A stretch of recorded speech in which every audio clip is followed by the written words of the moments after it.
নমস্কার বন্ধুরা, পম্পার কিচেনে আপনাদের সকলকে স্বাগত। আজ আমি সুজি দিয়ে অপূর্ব স্বাদের একটা খাস্তা মুচমুচে বিস্কিটের রেসিপি আপনাদের সাথে শেয়ার করব। এই বিস্কিটটা বানানো ভীষণ সহজ। ঘরোয়া কয়েকটা উপকরণ হলেই বিস্কিটটা বানানো হয়ে যায়, আর একবার বানিয়ে আপনারা দীর্ঘদিন সংরক্ষণও করতে পারবেন। আর এই বিস্কিটটা এতটাই মুচমুচে খাস্তা হয়, একবার খেলে দেখবেন বারবার বানাতে ইচ্ছা হবে।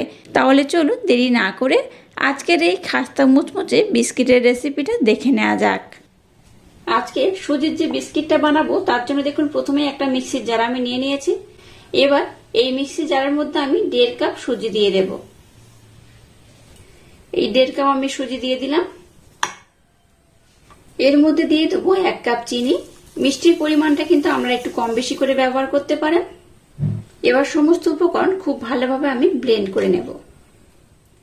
সুজি আর চিনিটাকে দেখুন খুব ভালোভাবে আমি ব্লেন্ড করে নিয়েছি। এখানে দেখুন সুজিটাকে আমি ব্লেন্ড করলাম। সুজিটাকে কিন্তু অবশ্যই ব্লেন্ড করবেন, একদম বড় দানার যে সুজি সেটা কিন্তু এখানে ব্যবহার করবেন না। সুজিটাকে এইভাবে ব্লেন্ড করলে তবে কিন্তু আজকে যে বিস্কিটটা বানাবো রেজাল্টটা একদম পারফেক্ট হবে, দেখতেও ভালো লাগবে, খেতেও খুব সুন্দর লাগবে। চিনিটাকেও কিন্তু এইভাবে ব্লেন্ড করে নেবেন, মোটা দানার চিনি এখানে ব্যবহার করবেন না, চিনিটাকে ব্লেন্ড করেই ব্যবহার করবেন। দুটো উপকরণ প্রথমেই আমি খুব ভালোভাবে ব্লেন্ড করে নিলাম। এখানে দিয়ে দেবো গমের আটা 1 কাপ, দিয়ে দেবো সামান্য একটু লবণ, দিয়ে দেবো বেসন এখানে 2 চামচ। এই বেসনটা অবশ্যই ব্যবহার করবেন। বেসনটা ব্যবহার করলে বিস্কিটের কালারটা তো সুন্দর হবে, আর এই বিস্কিটটা কিন্তু ভীষণ খাস্তা হবে, খেতেও খুব সুন্দর লাগবে। আবারও দেখুন সমস্ত শুকনো উপকরণ একটু ভালোভাবে আমি মেখে নেব। 1 চিমটি দিয়ে দেবো খাবার সোডা। এই বিস্কিটটা বানাতে খাবার সোডা অল্প একটু অবশ্যই ব্যবহার করবেন, তাতে করে বিস্কিটটা কিন্তু বেশ খাস্তা হবে। আর সমস্ত উপকরণ কিন্তু খুব সুন্দর করে এটাকে মেখে নিতে হবে। ময়ামের জন্য দিয়ে দেবো সাদা তেল, 2 থেকে 3 চামচের মতো এখানে সাদা তেল ব্যবহার করতে হবে। এবার এই তেলটা দিয়ে সমস্ত উপকরণ খুব সুন্দর করে মেখে নিতে হবে। এইরকম কিন্তু একটু ডলে ডলে মাখতে হবে, যাতে এই যে তেলটা আমি ব্যবহার করছি সমস্ত উপকরণের সাথে কিন্তু খুব ভালোভাবে মিক্সড হয়। এইভাবে কিন্তু একটু ডলে ডলে মেখে নিতে হবে। আপনারা চাইলে এখানে সাদা তেলের পরিবর্তে ঘিও ব্যবহার করতে পারেন, তাতেও হবে, আর সাদা তেলও ব্যবহার করলে হবে। যাদের হাতের কাছে ঘি থাকবে তারা ঘি ব্যবহার করবেন, আর ঘি না থাকলে এইভাবে কিন্তু তেল ব্যবহার করবেন। দেখুন সমস্ত উপকরণ কিন্তু খুব সুন্দর করে মেখে নিয়েছি। এই দেখুন, দেখে বুঝতেই পারছেন তেল দিয়ে খুব ভালোভাবে চারিদিকে আমি ময়াম করে নিয়েছি। আর এই দেখুন মুঠি করলে এইভাবে মুঠি হয়ে যাবে, আর হাত দিয়ে ভাঙলে এইভাবে ভেঙে যাবে। এইভাবে কিন্তু সুন্দর করে এটাকে ময়াম করতে হবে। এবার এখানে নরমাল জল আমি ব্যবহার করব। জলের পরিমাণটা একেবারে খুব বেশি দিয়ে দেব না, অল্প অল্প দেব। এটাকে খুব সুন্দর করে মেখে নেব। মিশ্রণটাকে যেমন খুব টাইট মাখা যাবে না, আবার খুব নরমও করা যাবে না, তাই জলটাকে অল্প অল্প দিয়ে এটাকে মেখে নিতে হবে। জলের পরিবর্তে আপনারা এখানে কিন্তু দুধও ব্যবহার করতে পারেন। মিশ্রণটাকে দেখুন খুব সুন্দর মোলায়েম সফট করে মেখে নিয়েছে। এই দেখুন এটা যেমন খুব টাইট হবে না, সেরকম খুব নরমও হবে না, এইভাবে মাখাতে হবে। আর এখানে যেহেতু আমি সুজি ব্যবহার করেছি তাই জলটাকে কিন্তু অনেকটা অ্যাবজর্ব করে নেবে, নিয়ে সুজিটা অনেকটা ফুলে যাবে। তাই এটাকে আমি এবার 10 মিনিটের জন্য রেস্টে রেখে দেবো, তারপর আমি নেক্সট স্টেপ আপনাদের সাথে শেয়ার করব। এটাকে অবশ্যই ঢাকা দিয়ে রাখবেন, খোলা বাতাসের মধ্যে কিন্তু রাখবেন না। এটাকে ঢাকা দিয়ে 10 মিনিটের জন্য রেস্টে রেখে দেবো, তারপর নেক্সট স্টেপ আমি আপনাদের সাথে শেয়ার করব। মিশ্রণটাকে আমি 10 মিনিটের জন্য রেস্টে রেখে দিয়েছিলাম। 10 মিনিট পর আবার ফিরে এলাম। 10 মিনিট পর দেখাচ্ছি, দেখুন মিশ্রণটা কিন্তু বেশ আগের থেকে নরম হয়ে গেছে। এবার দেখুন হাতের মধ্যে তেল নিয়ে নিয়েছি, আর মিশ্রণটাকে দেখুন এইভাবে একটু ভালোভাবে হাতের মধ্যে মেখে নেব। এইভাবে মেখে নিয়ে একটু আমি লম্বা শেপ দিয়ে দেব। দুটো ভাগে ভাগ করে নিলাম। এইভাবে দেখুন আমি একটু লম্বা শেপ দিয়ে নিলাম। এবার দেখুন এটাকে আমি এর মধ্যে রেখে দিয়েছি, আর এর মধ্যেই আমি একটু এইভাবে লম্বা শেপ দিয়ে নেব। এবার একটা ছুরি আমি নিয়ে নিয়েছি, ছুরির মাধ্যমে এইভাবে কিন্তু একটু লম্বা শেপ দিয়ে দেব।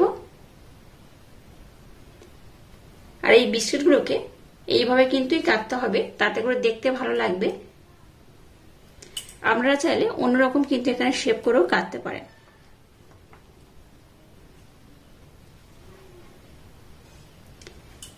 এখানে কিন্তু আমি যেহেতু খুব দেখুন মোটা রাখছি না, আবার খুব পাতলাও বানাচ্ছি না, এইভাবেই কেটে নিচ্ছি।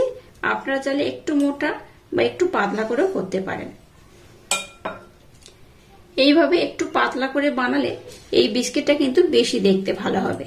এবার হাতের মাধ্যমে এইভাবে একটু আমি চেপে দেব। এই দেখুন কত সুন্দর দেখতে লাগছে।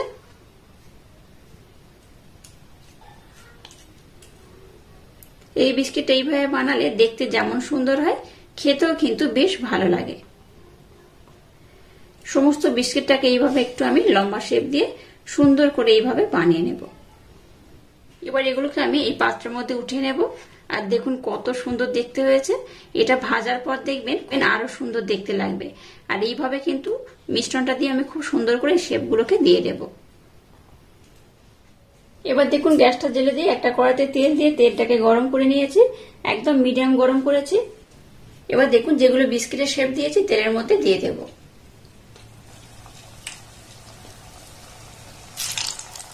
একেবারে সমস্ত বিস্কিট আমি দিয়ে দেব না, তাতে করে কিন্তু খুব একটা রেজাল্টটা ভালো হয় না।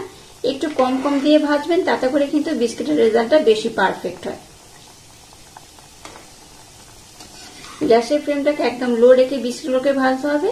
আর এই বিস্কিটগুলো দেখুন একদিকে কিন্তু কালার ধরা শুরু করে দিয়েছে। আর এই বিস্কিটগুলো কিন্তু একটু ফাটা ফাটা হয়, তার জন্য ভীষণ মুচমুচে হয়, যেহেতু আমি সুজি আর আটা দিয়ে বানিয়েছি। এই বিস্কিট একবার খেলে দেখবেন আমাদের বারবার বানাতে ইচ্ছা হবে। এই দেখুন একদিকটা অটোমেটিক কিন্তু ফাটল ধরা শুরু করে দিয়েছে। আর বিস্কিটটা কিন্তু এইরকমই হয়। এইভাবে উল্টে পাল্টে আমি একটু লাল লাল করে ভেজে নেব। দেখুন গ্যাসের ফ্লেমটাকে একদম লো টু হালকা মিডিয়াম দিয়ে বিস্কিটগুলোকে আমি একটু লাল লাল করে ভেজে নিয়েছি। দেখে বুঝতেই পারছেন কত সুন্দর কালার হয়েছে। এটা দেখতে যেমন সুন্দর হয়েছে, খেতে কিন্তু তেমনই অপূর্ব অসাধারণ। আর দেখুন অনেকটাই কিন্তু ফাটা ফাটা হয়ে গেছে। এইরকম হলে জানবেন বিস্কিটটা খুব ভালোভাবে হয়ে গেছে। এই দেখুন এবার এগুলোকে আমি উঠিয়ে নেব।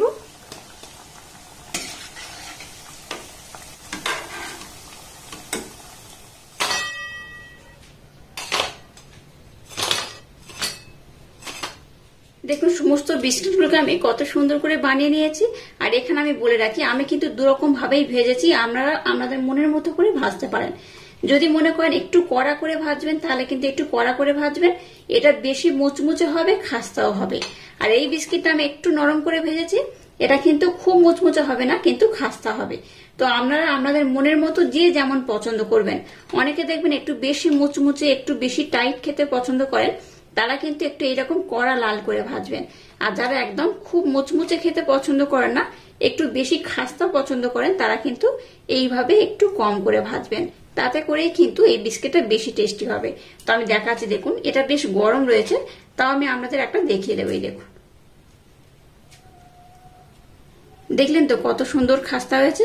আর এইরকম কিন্তু বিস্কিটগুলো উপর থেকে এরকম ভাঙা ভাঙা হয়ে যাবে, তাতে করেই বুঝতে পারবেন এই বিস্কিটটা একদম পারফেক্ট ভাবে হয়ে গেছে। আর এটা দেখুন এটা ভীষণই খাস্তা। আর এটা যখন ঠান্ডা হয়ে যাবে আর একটু কিন্তু টাইট হয়ে যাবে। আমি আপনাদের গরম অবস্থায় দেখাচ্ছি, তাই অনেকটাই কিন্তু নরম আছে। এই দেখুন।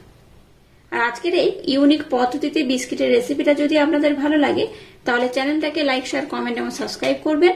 আর পাশে থাকা বেল আইকনটা প্রেস করে দেবেন। তাহলে টাটা, আবার দেখা হচ্ছে নতুন কোনো রেসিপি নিয়ে।